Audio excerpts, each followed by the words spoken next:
don't know him. Norman has been in this movement since the late 80s. Started long before that, but we started out in classes at Hope Spiritual Church and found our way back here. So with that, Norman.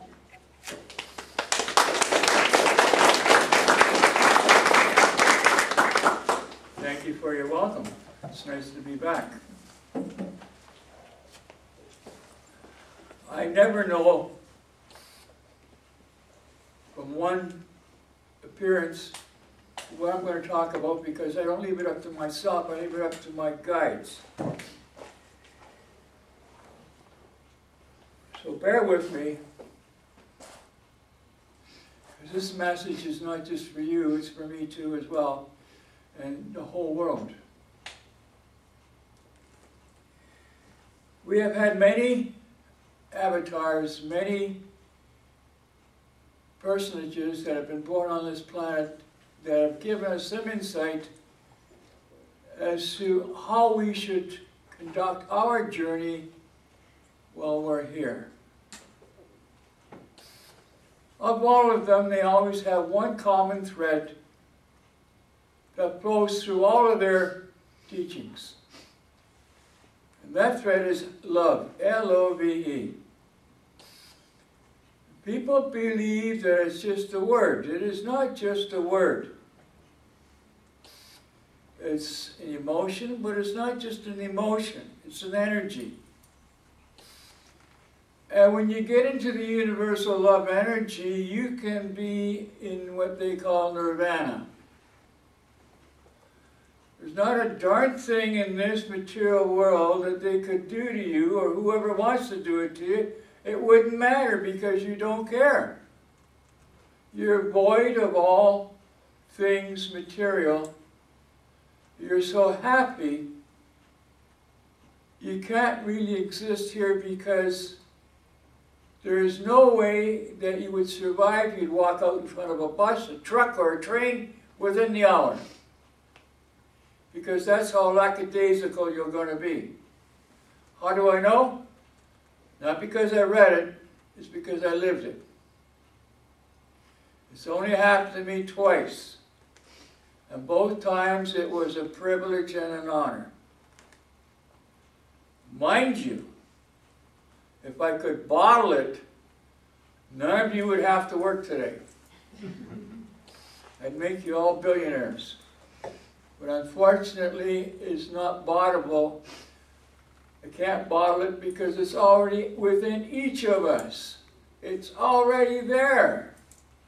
It's not something of expectation. It's not something you can look forward to as a graduation gift. You already have it. Nirvana exists within you, within each one of us. I watch here today as people came to the healing chairs and accepted a healing. I watched as the healers got up to act as intermediaries for the healing process to take place. That is all balanced on love. All of it is love. When we do absent healing, it too is a balance of love. You can't see it. You can feel it, you can't see it. People the world over will tell you the most primary things that are important to them are their children. Our children are important to us. Why? Because they're part of us. They're our objects of love. They are the benefits of a union between a man and a woman who bring life into this world. An act of love brings an act of love. An act of love is a hello in the morning, not go to hell, you bugger. What it is, it encompasses more than words can describe. As I watched the healing this morning, I thought a doctor, and I've forgotten his name now. He wrote a book called Vibrational Medicine. And what he's trying to bring forward to the medical profession of today is that you cannot treat the physical body because you have to go beyond that. Because each of us is more than the physical body. We have many bodies. And each of these bodies has a vibration of its own. When we recite the Lord's Prayer, we're asking for a gift, okay? And one of that gift is, thy will be done on earth as it is done in heaven. We want something, we don't get it right away. If we do receive it, there's a lag time between asking for it and getting it. Why? Because it has to manifest from one realm to another, from one dimension to another. It's not like email, you know, you hit the key and it's gone, and if the person at the other end is home, they'll have it. Or at least it'll be there when they do get home. This doctor thought that it would be wise if they had some kind of machine to scan each one of these low vibrating bodies or high vibrating bodies, because he didn't know which, whether they were high or low. But each vibration was a different body. You have an emotional body, an etheric body, physical body, a will body, a spiritual body, a soul body. And you can have a few more that I'm not even aware of. But this much I can tell you. Each one of these bodies is just as real as the physical body that you look at in the mirror when you're brushing your teeth. And what he said was this: disease has to manifest itself into the physical body before it's visible to a physician, so it can be treated. His whole premise was that if we can heal that obstruction or disease before it manifests in the physical body, we can save an awful lot of people's lives. Why? Well, say we can eliminate this bad energy, which is going to manifest as a type of cancer in the lungs. But we can eliminate it by going to the physical to check to see if it's there, and realizing it's there, let's go to the etheric body and eliminate it there. Or the soul body and eliminate its start there. Or go to the will body and eliminate its seed there. So it's a process of manifestation through the different bodies of our bodies to the physical body before it is seen by the physician or anybody else.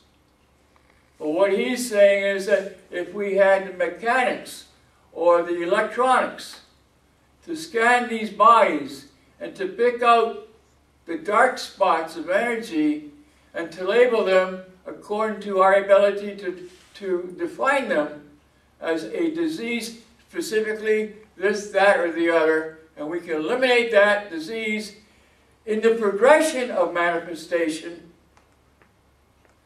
then it wouldn't manifest in the physical body and you would be healed without any surgery, drugs, or intervention that would either scar you or make you feel ill. Great idea. No hangovers, no side effects. Wonderful idea. But he says it's going to be physically impossible to do that because there are no machines or electronic devices that will allow us to scan these different bodies to pinpoint certain diseases so we can eradicate them from those subtle bodies before they manifest within the physical entity. Why haven't we got those devices. I'm not an engineer, but I am a spiritualist. And as a spiritualist, I know we already have those interventions all around us. We have people in the spiritual movement that can pinpoint a disease in one of those subtle bodies and bring about a healing through the healing energies of the universe and the guides that help to do that with the physical, within the physical. So we don't need these machines. What we need is more spiritualists.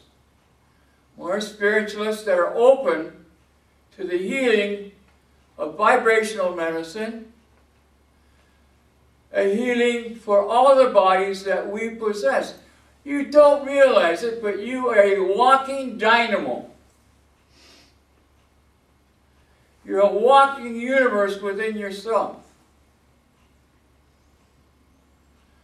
The trouble is that from very early in our life, we are told you can't do this, you can't do that, this is what you are, this is what we expect of you, this is what you better be, so don't break the mold, you live what we tell you to live. So we lose those gifts that is inherent to our psyche, our soul, because somebody's put a stumbling block in front of us that simply says, you can't do it, it's impossible. But as spiritualists, you saw that in action this morning. Which healer was working on which body beside the physical to eradicate whichever was wrong in the physical through working on the subtle bodies that might have contained the seed of that disease that appears in the physical entity.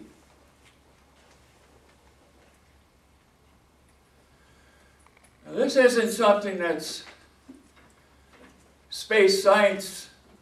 It's something that is as old as the hills, that was taught to many generations in societies that did not adhere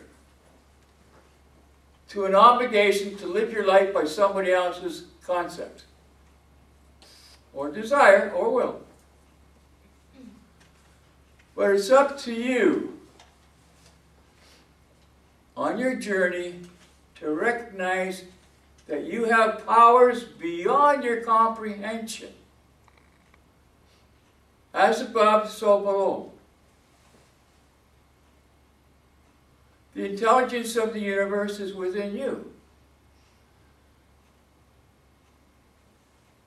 There were a group of doctors that were privileged to watch as a spirit healer came in to work on an individual that had a tumor, a cancerous tumor.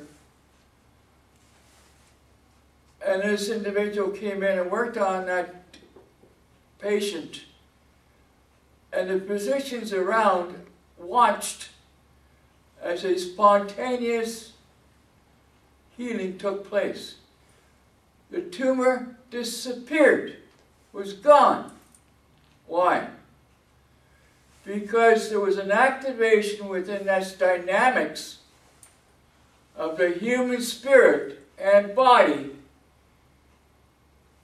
that healed that particular patient that was bearing the cross of that cancer. But there needed to be a catalyst. The catalyst was an open mind by the healer, and knowing that the healer could contact the higher mind or higher self of the patient to bring forth the universal mind within us all to heal the disease and the cause of that disease so that it was eliminated. The physicians that witnessed this particular healing were dumbfounded. Some of them, even after they saw it, claimed it was a hoax. Yet the medical exams prior to and afterwards proved that it was not a hoax. So what took place? What took place was the dynamics of the human spirit working to heal one's physical body with the help of another individual that was open to that, even if the patient was not. That's the extent of what you saw here this morning. I thank you very much for listening to me. Thank you.